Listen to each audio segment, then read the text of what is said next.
Welcome into the Browns Report, everybody. I'm your host, Joey O'Donohue. I'm still fired up and frustrated about that Cleveland Browns loss to the Vikings. It was a close one. But we have a lot to talk about. Dillon Gabriel made his NFL debut, his first appearance as the starting quarterback for the Cleveland Browns. So get ready for that, folks. A lot to talk about there. And also just the Browns season as a whole, what it could have been, what it's going to be. Lots of analysis to get to, Browns fans. But first, can we hit 54,000 subscribers today? Can we do that on today's show, folks? We gained a lot of subs in the watch party. Thank you guys so much for being a part of it and hitting that subscribe button. We're only 452 away from our next big milestone of 54,000. Join the party here, folks. What do you get if you do so? Well, a lot of people don't realize it's free to hit that subscribe button. It's free for you. You get daily Browns shows, content. We're in here grinding every day in the studio to get you guys the best Browns content. And I love the Browns. I'm a Browns fan, so I love doing it just for you guys. Hit that subscribe button, join the party, and without further ado, let's get into Dillon Gabriel's start for the Cleveland Browns. 190 yards passing, 2 touchdowns, no interceptions. That's the key for me, is no turnovers today from Dillon. A much safer, cleaner game plan for the rookie helped out the Browns a lot.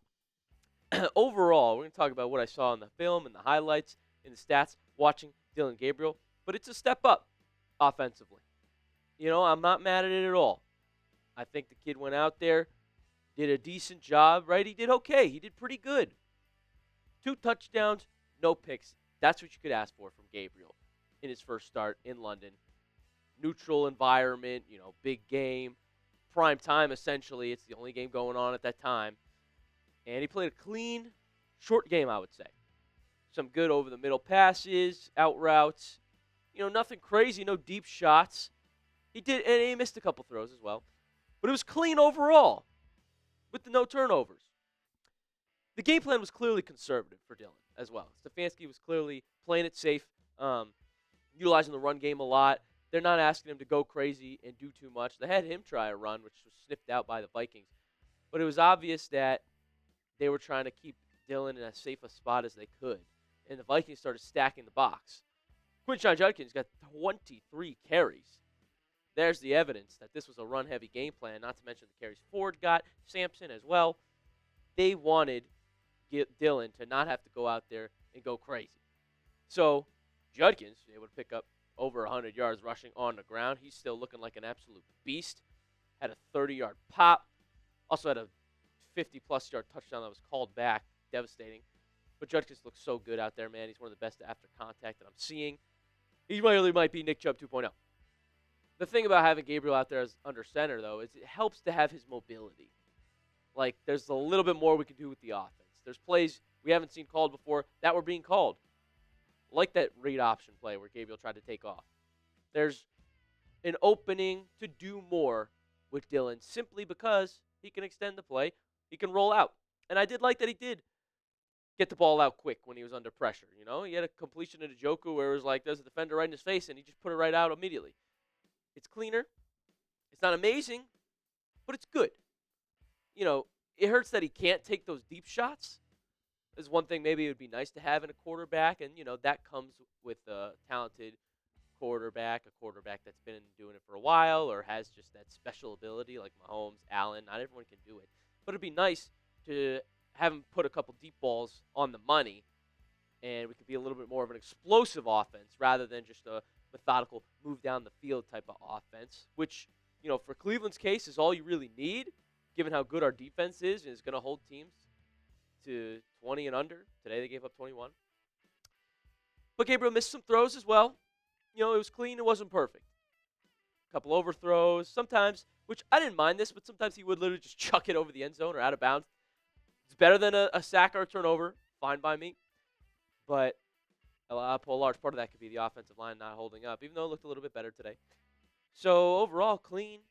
It was safe. It was safer than what we were seeing with Joe Flacco, and there's no doubt about that. Flacco has 8 turnovers this season, folks. Yeah, you can't make that up in 4 weeks. Gabriel has 0. In his one start, I love that there was 2 touchdowns and no turnovers. I mean, if you had to compare the two this season, Gabriel's already got a better completion percentage than Flacco. His was under 60. Flacco with 2 passing touchdowns. Guess what? Gabriel has the same amount. I mean, that's pretty crazy when you look at that, right? We're 5 weeks into the season. Flacco's played 4 games. Gabriel's just started the one. And so Flacco also has 6 interceptions. Gabriel, obviously 0. This is Dillon's start versus Flacco's season. Gabriel did come in and throw a touchdown pass earlier in the year. So you compare their total stats, and it's obvious that this is an upgrade. If you watch the film, it's obvious it's a slight upgrade as well. It's cleaner, quicker, safer. That's what I expected. I told you he'd game manage the game, and he did just that. So he gave the Browns a chance to win, I feel like. He wasn't Superman. He wasn't a superhero. But he put us in a decent spot where it's like we should have won this football game. Grade Dillon Gabriel's first NFL start in the comment section right now. A, B, C, D, or F. What would you give DG8's first NFL start, folks? I'm curious what you think. Like I'm saying, it wasn't knock your socks off, but we did not lose this game because of him at all. It was fine quarterback play, decent quarterback play. Cleveland should have won this football game. We're going to talk about where it all went wrong soon. But I think Gabriel has bought himself at least a few more starts. Like, they turned to him and moved on from Flacco. Everyone on social media has their opinion. If Shador's the better quarterback, if Gabriel's the better rookie quarterback, who should be the starter? I think we will see both of them this year. Ian Rappaport says we'll probably see Shador Sanders later in the year as well. But I think Gabriel's at least earned himself a few more chances here to be the starting quarterback for the Cleveland Browns. Like, we can win with him doing just enough. Again, that's what he did. Clean, methodical. He's not hurting us like Flacco was, is my point. And the Browns' depth chart, Flacco's currently the backup, which is shocking. I feel like that should only be the case for this game, right? Shador, you didn't want to just throw out there if Gabriel got hurt. You turn to Flacco. But now, I would like to see Shador get some more practice reps and move up to be that quarterback 2 spot in case they do have to move on from Dillon later in the season. Like I said, though, Dillon's bought himself some starts. We're going to see him a few more times, I would absolutely imagine. Depending on how good he can play, we might see him longer than you think for the rest of the season. But it's clear that Shador needs to be the quarterback, too. We're not going back to Flacco. We're done. We've seen enough. It's over. If Dillon's bad or Dillon gets hurt, we're not going back to what didn't work. When we have to evaluate both rookie quarterbacks this year, folks. That's clear to me. But for now, we'll roll with Dillon. It's good. I'm excited about him not turning the ball over. Just still a little frustrated about the Vikings loss, if you can't tell. And if the deep shots do become an issue with Gabriel, like if it starts limiting our offense in that sense where teams is pretty easy to scheme against us, knowing we're not going to take shots deep down the field, but you can play a lot of zone, either stack the box to count for Quinshon Judkins, which is hard to do, but also keep linebackers in the middle and cover all those mesh and flat routes. Well, it might get hard for Gabriel to have success if he's not going down the field accurately. So if that does become an issue, then we're going to have to talk about another quarterback change. But for now, folks, one game, not bad. Let's fire it up again. Cleveland's defense can help them win football games if the offense does just enough. That's what I've been saying. That's the story. That's what you're going to continue to see going forward, ladies and gentlemen. I'm going to tell you more about how pissed off I am about this loss and what it actually means for the Cleveland Browns. But first, I'm super excited to tell you that this episode is brought to you by Prize Picks.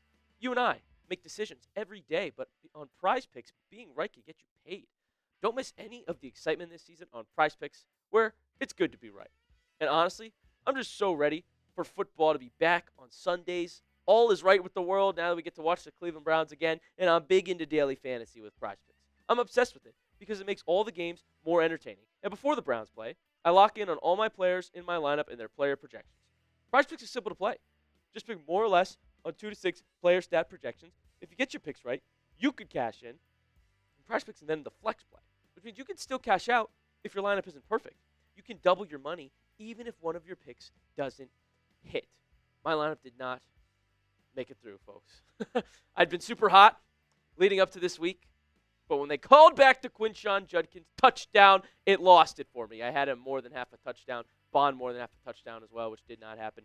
Aiden Hutchinson, more than 0.75 sacks. I believe will happen, though. I used the flex play, so I just needed 2. They cheated me in the Cleveland Browns by taking back Judkins' touchdown. You can try to make some money, though, by downloading the app today and use code CLNS to get $50 in lineups after you play your first $5 lineup. That's code CLNS to get $50 in lineups after you play your first $5 lineup. Prize Picks. It's good to be right. Folks, one thing that frustrates me is the Cleveland Browns could be 2-2. Could be 3-2. You should have beat the Bengals, and you had this Vikings game in your lap. It's upsetting when you look at it from that lens. This is a team people could literally be talking about being a playoff contender with a wide open AFC. But no, we're 1-4. We should have beat Cincinnati. Andre Schmidt had a chip shot field goal to give us that win. We also forced 4 straight punts in that game, and our offense with Joe Flacco couldn't put up a single point to give us the lead anyway. 0 points in the fourth quarter. We then beat the Super Bowl contending Green Bay Packers with an incredible shutdown performance by that defense that held Green Bay to 10 points. They then hung 40 on the Cowboys in a tie. Today, we suffer the heartbreaking loss to the Vikings. Cleveland had the lead the whole fourth quarter until the final drive. 25 seconds left. Addison's touchdown took the lead. This should be a 3-2 football team. Instead, we have 1 win through 5 weeks. Not to mention, Cleveland has the number 1 ranked defense in the league in terms of total defense. And according to Pro Football Focus, they rank us as the number 1 defensive line in football. Just building off of that Vikings thing, though, we lost the game in the final 3 minutes. We had it. It was our lead. It was our game to win. Everybody did enough. And then the back breaks in the final drive to Carson Wentz in the Vikings offense, who was, by the way, Wentz playing through an injury. Our secondary just couldn't hold up for one more drive, but it's not all on them. I blame Stefanski. I'll get into that, too, and probably more tomorrow. They had to lead the whole fourth quarter until that very final ending.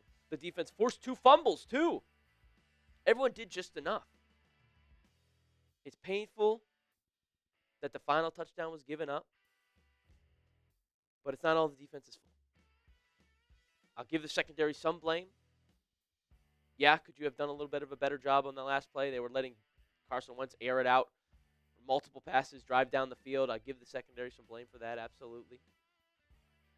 But not all of the blame. It's the coaching staff, folks. You watched awful clock management in the final 3 minutes. The Cleveland Browns had all 3 timeouts on that drive. And when did they burn them? They burned them on the Vikings game-winning touchdown drive. It was awful. They let Minnesota drive down the field and then only gave themselves 25 seconds. What was the point of stopping the clock that many times if now you don't have any timeouts for Gabriel? And look, Gabriel completed a pass over the middle of the field, gave the Cleveland Browns a Hail Mary shot. Jamari Thrash caught another beautiful pass to end the game, but he was tackled inbounds and the clock ran out. We would have had a decent shot from around the 30, I want to say, of Viking territory. It's unfortunate. It's unfortunate. And there are wins to be had, folks. Figure it out. The next 10 games on the Browns' schedule there's winnable games, I'll say. Let's take a look. We go to Pittsburgh. I think we can beat our division rival.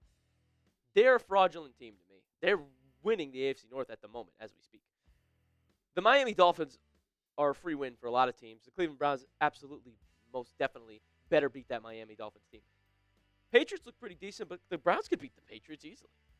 I mean, I know my producer thinks so. He doesn't even like the Patriots. Cleveland has a bye. And then finally, week 10, Jets are super winnable. Anybody can beat the Jets. They're one of the worst teams in the league. Baltimore's, you would say, is tough, right? They look awful right now. They're injured at so many different positions, key positions. The Raiders are so easily beatable. The Niners are beatable. The Titans might be the worst team in the league. The Chicago Bears, another one of the worst teams in the league. Look at all those in the next 10 games. It's like, man, if Cleveland had just won 1 or 2 more of this first 5, we'd be talking about a playoff contender potentially with the defense they have. And it's not over because of that. The AFC North is wide open.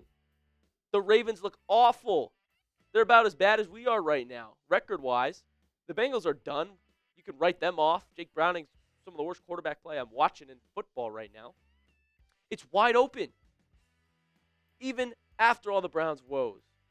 So, a lot to take in there.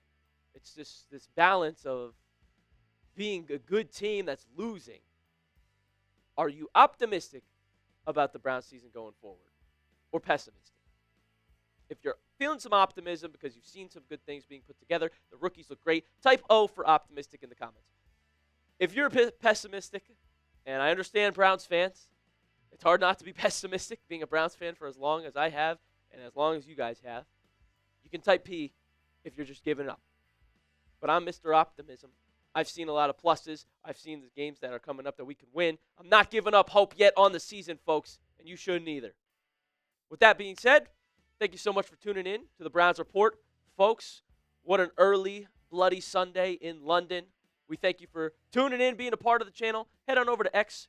Look up at Joey070. Give me a follow on there if you want to talk more Browns football. I also post a lot of funny stuff, so give me a follow. I interact with you guys there and in the comments as I always do. We thank you so much for watching, and we'll see you next time here on the Browns Report.